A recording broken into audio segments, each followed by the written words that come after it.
Yo, what's up, everybody? This your boy DC the Truth. We back with the old boy again. I'll see in the title. We're talking about these the Evap codes. I can't remember them by heart, but I have them in the title. So the complex thing about Toyota's Evap system is, for one, it's not like a lot of cars have, these solenoids and VSVs on their systems or whatever. But Toyota's, this is a little more complex or whatever. So these codes, I've been dealing with these Evap codes for around like 2 years, right? And my pops is a mechanic by trade, so everything I learned about cars was like from him. I'm not really a mechanic, I'm still a DIYer. But as far as these Evap codes, I'll give you the history of what I did with trying to troubleshoot them. So first problem I was having when I noticed that this right here behind the air box, there's a solenoid right here. I guess it's I thought it was a purge valve. Man, I might be saying it wrong. So, that was broken. I bought a new one, put that one on, and I was still getting the 3 Evap codes.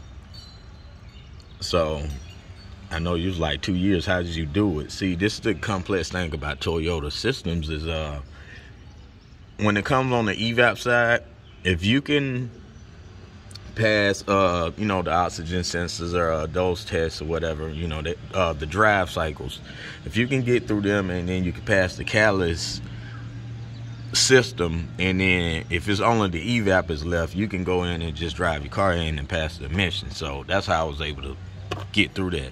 But anyway, so I changed this. Codes kept popping up, so I like, okay, all right, I'm gonna do a little research. Don't worry about this, we'll get to this later. This actually was mounted, I don't know if you guys can see, let me think, where did I have this bad boy mounted at? Further down here, it was a headache to get to. Okay, so now that was changed, I did a little research, and I'm like, okay, I'm having those issues. So the next thing was suggested, of course, with these Evap codes, is your gas tank. So I had, of course, when I looked, I said I didn't have the Toyota gas cap on there. It was just kind of spinning, wasn't really clicking. You need the official, genuine Toyota cap. So, I put that on there. Of course, that didn't do anything. And at the time, I was having issues with the pump kept shutting off. So, I knew it was a bigger issue down. So what I did was, now, if you go up under here, you can't, y'all probably won't be able to see it. You have another valve right there going to that charcoal canister. So what I did, since the charcoal canister was the more expensive part, I changed that valve first and see will it do anything. And it didn't. The codes were still there. And then, I changed the charcoal canister. The codes did go away for about, I don't know, a couple months or so. Then the codes came right back, right? Now I'm fast forward, and I'm like, hey, I just want to be able to get, those codes. The reason I'm not too much worried about like the check engine light, because, I can always put a scan tool on there and see what's going on. But I was like, in case I get a new code for something else to come over, I wanted those to be clear. So this time, I took it to one of my trusted mechanics and let him try to figure it out. I don't know. It's hard to find a good mechanic nowadays, because he switched shops and he was trying to tell me it's something on a valve on a gas tank, which is not. Playing me like I'm stupid. I keep telling these guys, my dad was a mechanic and I grew up watching him, so I hate when a mechanic try to pull some bull crap on me. And I know they do a lot of inexperienced people like that, and women like that, they really take advantage of them. So I always advise women to get them a new car, get something under warranty, you know, as long as they can, and take it to the dealer that way, right? So now when I did this time, I said, okay, if all that was left, the only thing that's left is maybe evap leak. You know, that can come from hoses, crack hoses, or whatever. It can cause those same codes. So he smoke tested it. He said it was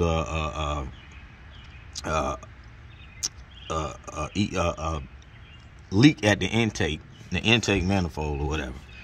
So he did that. The code still came back. This way the problem came back. So I took it back to him. He was trying to tell me, well, this part right here that was mounted up under there, this really does, it is connected to the evap, and also it connects back to the EGR. So I know it was very old, as old as this car. This is 2001 model, right? So he like, you know, he would suggest I, you know, change that, but I'm like, I wasn't finna pay for what I'm taking the car back to you. You didn't fix the problem. You want me to pay you for my, like, you know what? Give me my damn car. I figure it out. So, you know, I end up changing this. Once I changed this, right, the codes did go away. But like I said, it's connected to the EGR valve. And once those codes went away, so we got rid of the codes, I can end the video right there. But I started having issues with the EGR.